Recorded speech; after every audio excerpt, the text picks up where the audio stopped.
은퇴하면 정말 좋을 줄 알았어요. 아침에 알람 안 맞춰도 되고 스트레스도 없고 시간은 내 마음대로고요. 그런데 막상 해보니까 이렇게 허무하고 외로운 줄은 몰랐어요. 은퇴를 앞두고 대부분의 사람들이 꿈꿔온 풍경은 이렇습니다. 아침에 느긋하게 일어나 커피 한 잔 마시고 여행 가고 취미 생활하고 손주들과 웃고 떠드는 여유로운 시간들. 하지만 정작 은퇴 후 맞닥뜨리는 현실은 그렇게 낭만적이지 않습니다. 시간이 많아진 만큼 허전함도 커지고 무엇보다 내가 사회에서 필요 없는 존재가 된 건 아닐까 하는 존재감 상실이 생각보다 크죠. 특히 100세 시대에는 이 허무함이 단순한 감정의 문제가 아니라 생존의 문제로 직결됩니다.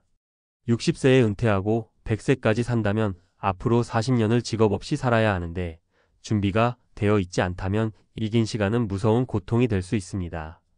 첫 번째 사례, 매일이 휴일이 공포로 바뀐 62세 김 씨의 고백. 김 씨는 대기업에서 35년을 근무하고 명예롭게 퇴직했습니다. 정년퇴직 축하도 받았고 퇴직금도 받았고 연금도 시작됐습니다. 하지만 퇴직 후 딱 3개월이 지나자 삶의 리듬이 무너지기 시작했습니다. 아침에 일어나도 갈 곳이 없고 친구들도 각자 바쁘고 아내와는 자주 부딪히고 무엇보다 나는 이제 아무것도 아니다 라는 생각이 김 씨를 집안에 가둬버렸습니다. 그는 말합니다. 처음엔 매일이 휴일이라서 좋았는데요. 이젠 매일이 고통이에요. 오늘도 뭐 해야 할지 모르겠거든요. 두 번째 사례의 여유로운 은퇴를 꿈꾸다 고립된 59세 박 여사. 박 여사는 평소 절약을 잘하고 준비성도 철저해서 은퇴 준비도 비교적 잘했다고 자부했습니다. 국민연금과 퇴직연금, 저축까지 나름 계획을 세웠습니다. 문제는 관계였습니다. 직장 동료들과의 연결이 끊기고 자녀들도 바빠 자주 연락이 없고 남편은 TV만 보니 하루 종일 말을 못할 날도 많았죠. 그녀는 외롭다고 말합니다. 돈이 아무리 있어도 말 한마디 나눌 사람이 없으면 소용이 없어요. 젊을 땐 몰랐죠. 사람이 제일 중요하다는 걸요. 세 번째 사례, 자유를 얻었지만 의미를 잃은 66세 최 씨. 최 씨는 퇴직하자마자 이젠 내가 하고 싶은 걸 할 수 있다 며 열정적으로 캠핑도 다니고 사진도 찍고 처음엔 자유를 만끽했습니다. 하지만 1년쯤 지나자 슬슬 허무함이 밀려왔습니다. 재미는 있지만 지속성이 없었고 내가 누구에게도 필요 없는 느낌이 들기 시작했죠. 결국 그는 지역 도서관에서 아이들 독서 지도 봉사를 시작하며 다시 활력을 되찾았습니다. 누군가에게 도움이 된다는 느낌, 그게 삶을 버티게 해주는 힘이었어요. 100세 시대의 은퇴는 끝이 아니라 또 하나의 시작입니다. 중요한 건 이 시기를 어떻게 채울 것인가입니다. 단순히 돈을 모으는 게 끝이 아니라 세 가지를 꼭 챙겨야 합니다. 시간을 어떻게 쓸 것인가에 대한 계획. 하루를 무의미하게 보내는 습관은 생각보다 무섭습니다. 은퇴 전보다 오히려 더 철저한 시간 관리가 필요합니다. 가벼운 루틴이라도 만들어야 우울감을 막을 수 있습니다. 사회적 관계를 유지하고 확장하는 노력. 동네 커뮤니티, 봉사, 소모임, 취미 동호회 사람과 사람 사이의 연결이 외로움과 고립을 막아줍니다. 가장 싼 행복이기도 합니다. 정신적, 신체적 활력을 유지하기 위한 습관. 걷기, 독서, 식사 습관, 호기심 있는 활동 유지. 뇌와 몸을 동시에 자극하지 않으면 건강이 아니라 생존 자체가 위협받을 수 있습니다. 은퇴 후엔 돈이 전부가 아니었어요. 삶의 의미가 필요했고 존재감이 필요했고 누군가와 함께하고 싶은 마음이 더 간절했어요. 지금 우리는 단순한 은퇴가 아니라 100세 시대를 살아내는 법을 배워야 할 시점입니다. 매일이 휴일이라는 환상 뒤에 숨은 현실을 직시하고 오히려 이 시기를 인생 최고의 황금기로 만들 수 있도록 준비해야 합니다. 지금부터라도 늦지 않았습니다. 의미 있는 은퇴를 위해 나만의 슬기로운 생존 전략을 시작해보세요.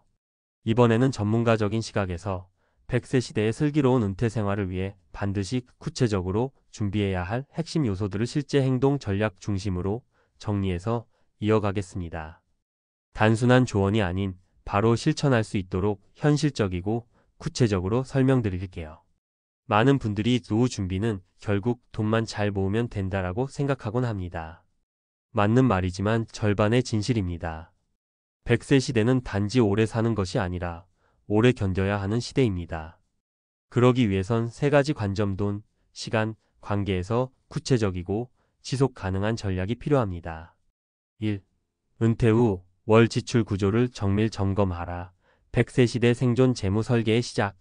은퇴 후에는 수입이 급감하므로 무조건 절약한다고 되는 게 아닙니다. 오히려 계획된 소비가 중요합니다. 가장 먼저 할 일은 현재 소비 패턴의 수치화입니다. 통장 내역을 꺼내고 엑셀이나 가계부 앱으로 6개월간 지출을 분석하세요. 고정 지출, 변동 지출, 불필요 소비를 나누고 매달 어디에 얼마를 쓰는지를 파악해야 비로소 전략이 나옵니다. 그리고 은퇴자에게 특히 중요한 건 의료비와 경조사비입니다. 이 두 항목은 대부분이 과소평가합니다. 의료비는 나이 들수록 기하급수적으로 증가하고 경조사비는 직장 안 다녀도 계속 생기기 때문입니다. 정답은 월 고정 지출은 공적연금 안에서, 여유생활은 자산에서라는 원칙을 세우는 것. 즉, 국민연금과 퇴직연금이 최소 생계비를 커버하도록 조정하고 투자 수익은 보너스로 활용하는 구조를 짜야 합니다. 2. 은퇴 후 시간표를 짜라. 일보다 무서운 건 무의미한 시간이다. 많은 사람들이 은퇴 후 시간 관리를 하지 않아서 무기력해지고 우울증에 빠집니다. 그래서 은퇴자에게는 오히려 직장 다닐 때보다 더 정교한 루틴이 필요합니다. 하루 24시간 중 최소한 3가지의 의미 있는 고정 활동을 넣는 걸 권장합니다.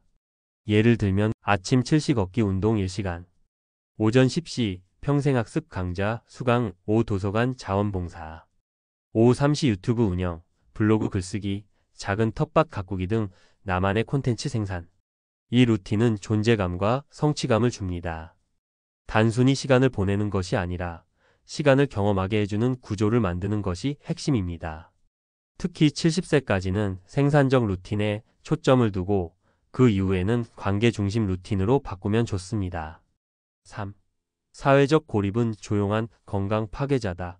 관계 유지 전략이 은퇴자의 생명선. 관계를 맺는 데는 능동적인 훈련이 필요합니다.